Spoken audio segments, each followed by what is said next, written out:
നമ്മൾ റെഡിയാകും, നമ്മൾ നന്നാകും, നമ്മൾ സജീവാകും, നമ്മൾ ഉഷാറാകും. നാളെ നാളെ നാളെ നാളെ നാളേക്ക് നീക്കി വെക്കുകയാണ്. മരിച്ചു മയ്യത്ത് കൊണ്ടുവച്ചാൽ നാളേക്ക് നീക്കി വെക്കില്ല കൂട്ടരെ. നാളേക്ക് വെച്ചാൽ അഴുകുന്ന ചീഞ്ഞുനാറുന്ന ശവമാണ് ഞാനും നിങ്ങളും. അത്രേ ഉള്ളൂ. മരിച്ചു കഴിഞ്ഞാൽ നാളേക്ക് വെക്കൂല. തൊട്ടടുത്ത വക്തിൽ 6 അടി മണ്ണിലേക്ക് ഖബറിലേക്ക് ഇറക്കി വെച്ച് ആളുകൾ തിരിച്ചു നടക്കും.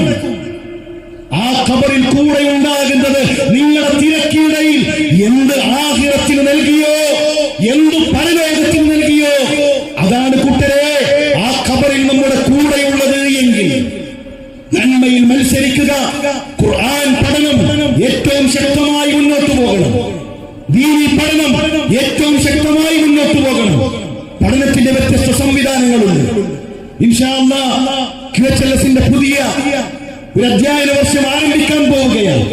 സൂറത്തുൽ മുഅ്മിനൂൻ ഏറ്റവും മാതൃകാപരമായ ഒരു സെന്റർ നമുക്കിവിടെ ആരംഭിക്കണം. അവിടെ ആളുകളെ ക്ഷണിക്കണം. അങ്ങനെയാണ് മാറ്റങ്ങൾ ഉണ്ടായത്.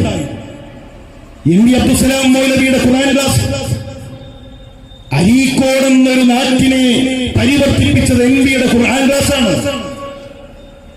ആ ഖുർആൻ ക്ലാസിൽ MV അബ്ദുസ്സലാം മൗലവി അലൈസല്ലാഹു ബികാഫിൻ അബ്ദഹ് എന്ന ആയത്ത് ബോർഡിലെഴുതി പഠിപ്പിക്കുമ്പോഴാണ് സാധാരണക്കാരനായ ഒരു മുഹമ്മദ് എന്നു പേരുള്ള ഒരു മനുഷ്യൻ ആ തുമ്പയും കയ്യിൽ പിടിച്ചിങ്ങനെ വരുന്നത്. അദ്ദേഹം ആദ്യമായിട്ടാണ് ആ ആയത്ത് കേൾക്കുന്നത്. അടിമക്കല്ലാഹു പോരെ എന്ന ചോദ്യം ഹൃദയത്തോടാണ് സംവരിച്ചത്.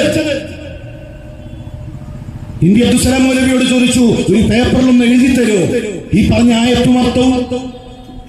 അത് കയ്യിൽ ചുരുട്ടിപ്പിടിച്ച് നേരെ തന്റെ ഉസ്താദിന്റെ അരികിലേക്ക് അതിവേഗത്തിൽ അദ്ദേഹം ഓടി. ഉസ്താദിനോട് ചോദിച്ചു, ഇന്ന് വരുന്ന വഴിയിൽ MV അബ്ദുസ്സലാം മൗലവിയുടെ ഖുർആൻ ക്ലാസ്സിൽ നിന്ന് കേട്ട ആയത്താണിത്. ഇത് ഖുർആനിലുണ്ടോ? ഇങ്ങനൊരു ആയത്ത് ഖുർആനിലുണ്ടോ?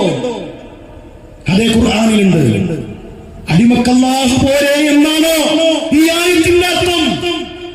അതേ എന്ന് ഉസ്താദ് പറഞ്ഞപ്പോ, എന്നാ റാത്തീബിന്റെയും ഹദ്ദാദിന്റെയും ആ പട്ടികയിൽ നിന്ന് എന്റെ പേര് വെട്ടിക്കോ എന്ന് പറഞ്ഞ് തൗഹീദി പ്രബോധനത്തിനിറങ്ങിയ സാധാരണക്കാരായ മനുഷ്യരുണ്ടായി.